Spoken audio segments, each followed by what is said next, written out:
E você ficou lá, então, fazendo jornal, então, quanto tempo? 7 anos, jornal diário. Eram 3, 4 horas de duração todos os dias. Fazia lá o jornal e ainda... Teu contrato era renovado o quê? Anualmente? Que era feito contrato? Que a época que era de ano em ano, a cada 2 anos, enfim, era sempre esse tipo de renovação. Quem renovava? Era o Silvio ou era... Não, era direção, mas provavelmente com o aval dele, alguma coisa do tipo. Porque o Silvio, ele não participava de questão de contrato... Na fase que eu peguei, uma fase mais antiga, ele participava até da assinatura dos contratos, nas renovações de Hebe Camargo, por exemplo, de Gugu, assim, mais no passado ele era mais ativo nessas questões, depois ele foi diminuindo.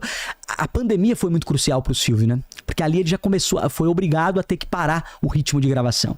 E aquela história de que o homem, quando é igual bicicleta, quando ele para, ele cai, é muito complicado, porque você tá num ritmo, e o Silvio sempre foi até criticado. Eu me lembro da Hebe falando, ô Silvio, tira férias mais longas aí pra você aproveitar a sua vida e tal. Mas ele gosta de trabalhar, gostava, né? Gostava muito de trabalhar e de estar ativo em tudo. Porque ele é o cara que foi dono de televisão, não por poder, ele não foi atrás de concessão pelo poder, ele foi porque ele gosta, é o que ele entende, é o que ele gosta que é a televisão. Tanto é que uma época ele contratou o Boni da Globo. Sei. Chegou a contratar, assinou o contrato, ligou pro Boni, ele ligou tarde da noite pro Boni desfazer o contrato, porque ele não estava concordando com uma cláusula que o Boni ia ficar 100% com a programação. Ele não poderia mais opinar. Ele ia continuar como acionista, mas não poderia opinar. Aí ele falou, ô Boni, isso aí tá me encafifando. Aí o Boni falou, não, fica tranquilo, a gente faz um distrato e tá tudo resolvido. Cara, por causa disso o Boni não foi pra... Não foi pra lá. Olha só. Aí teve essas questões todas, né? Então você vê agora, como ele sempre gostou, né? Agora ele tá afastado, né? Ele perdeu voz ativa. Saúde, você acha?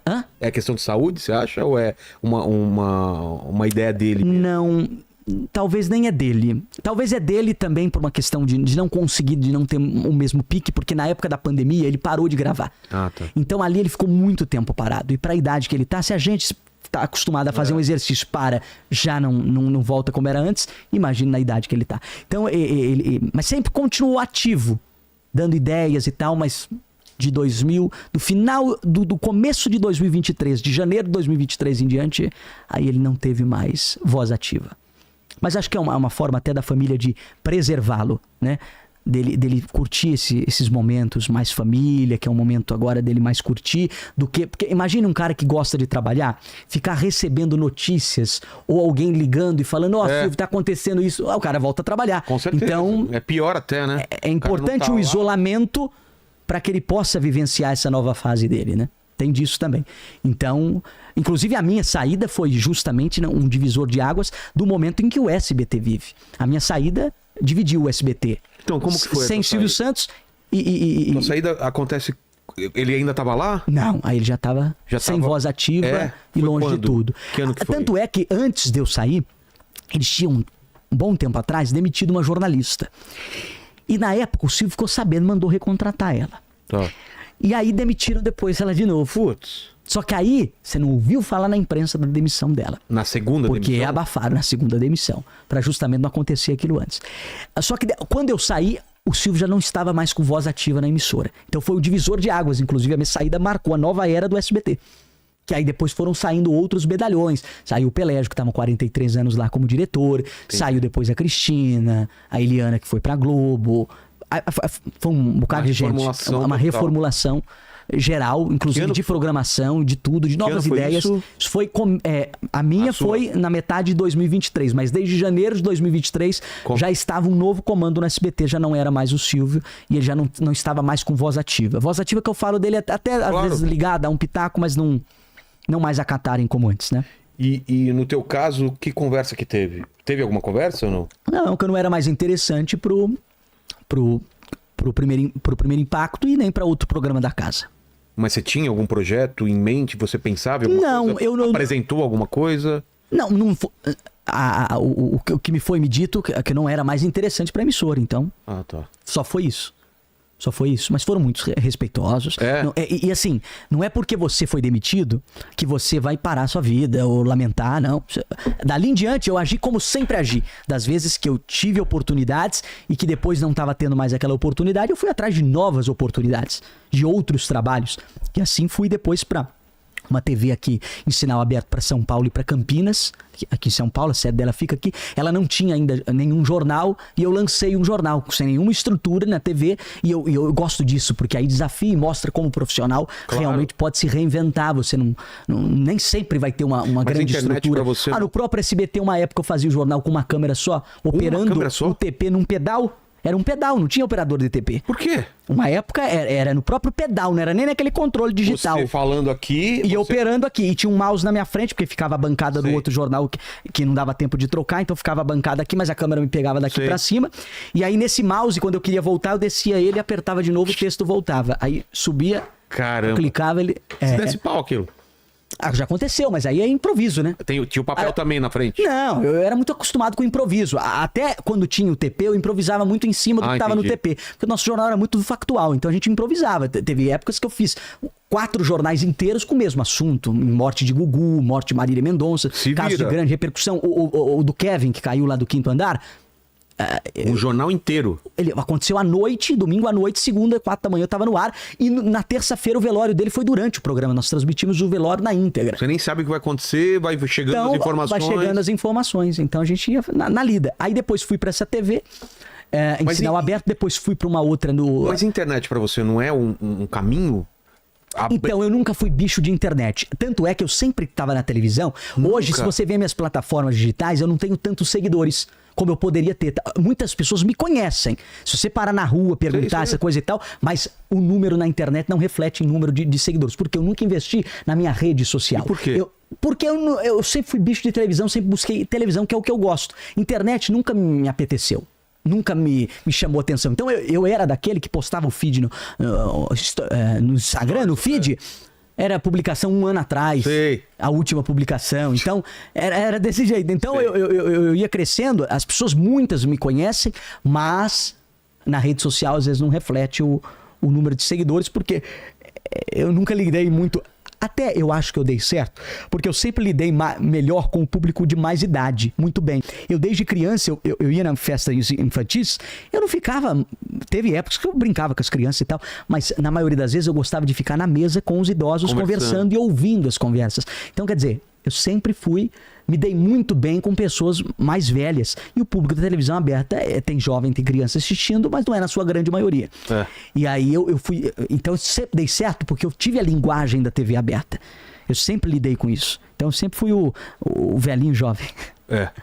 Ou Dudu, o jovem velho. Dudu, precisamos falar daquilo. Daquilo. Você vai tocar mesmo no assunto? Vamos tocar nesse assunto. Meu Deus do céu. Depende do quê?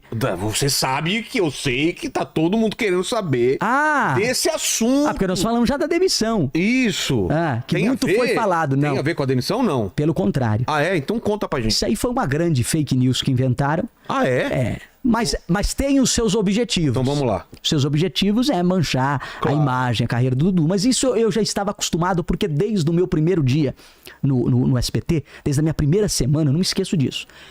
Uma pessoa foi me elogiar pro Silvio, e aí o Silvio virou pra essa pessoa e falou: mas já estão querendo tirar o garoto.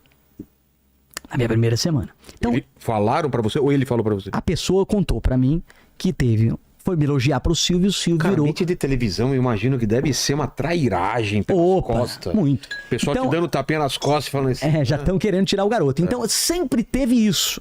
Na minha demissão não foi diferente. Sempre quiseram queimar. Porque, assim, demitiu o Dudu, beleza.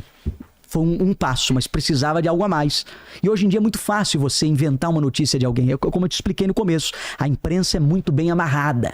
Você solta num portal, dali a pouco os outros copiam e colam, dali a pouco tá em todo lugar, dali a pouco tem gente no YouTube, no TikTok fazendo vídeo sobre aquilo. Cresce uma história. Uma notinha aqui. Não, nem me ligaram. Sério? Quando deram essa nota, e aí, dá sua versão? Dá a sua versão, fale. Não.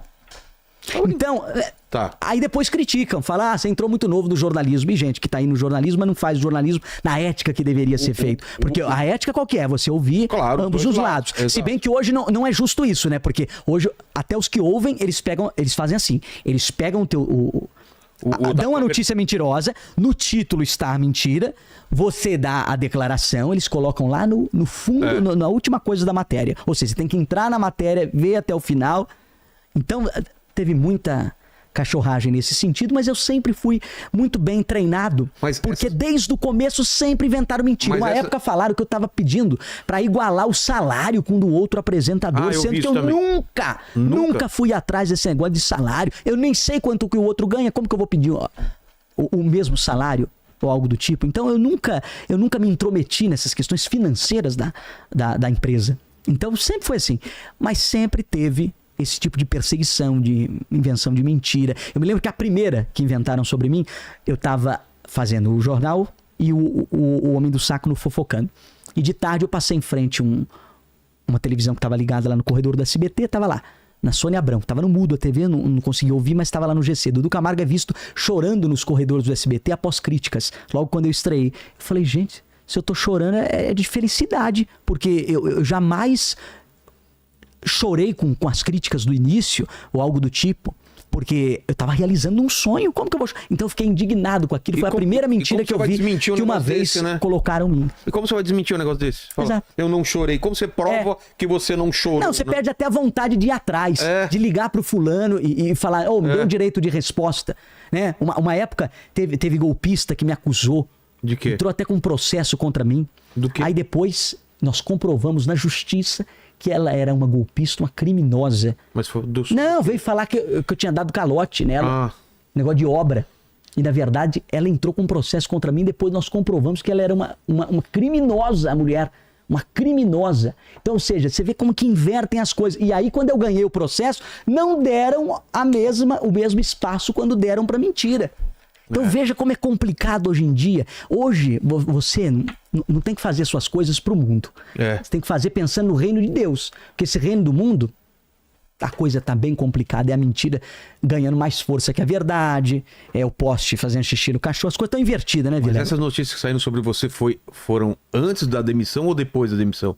Ou foi ao mesmo tempo? Foram depois da demissão. Foram depois? Foi depois. E bem depois. Foi bem depois? Foi bem depois. Foi assim, eles me comunicaram... como causa da demissão ou não? Não, olha como que é a... como? Colocaram o que aconteceu como causa da... botaram... Primeiro que eles colocam de um jeito que nem processar você tem como, porque aí eles escapam. Porque pra mim ficou como causa supostamente. da demissão. Eles usam esse termo. Porque aí eles também... Nas matérias. Para não serem processados. Né? Para não serem processados. Então usa assim, supostamente... Então, quer dizer, eu me lembro que antes de eu sair, eu recebi férias. Foram me dando férias. Férias. Férias aí eu já ou não? Não, aí eu já percebi que aquelas férias não eram à toa. Que era uma coisa de... Pra ganhar tempo e... exato. Que eram as férias talvez que estavam acumuladas para não ter problema e tal. Porque eu nunca tinha tirado férias nesses 7 anos. Trabalhando direto? Direto. Minha folga era sábado e domingo. E aí, de repente, eu comecei... Aí eu tinha ido até em podcast... Veja como... Eu tinha ido num podcast uma vez, antes da demissão, e já tinha deixado claro. Eu acho que eles não estão me querendo mais. Então eu tinha deixado isso bem claro. E aí sai a demissão. Aí, como o site provavelmente não deu o furo de reportagem da demissão... Aí foi para esse viés de querer viralizar com história e atrelar a minha demissão a uma história absurda.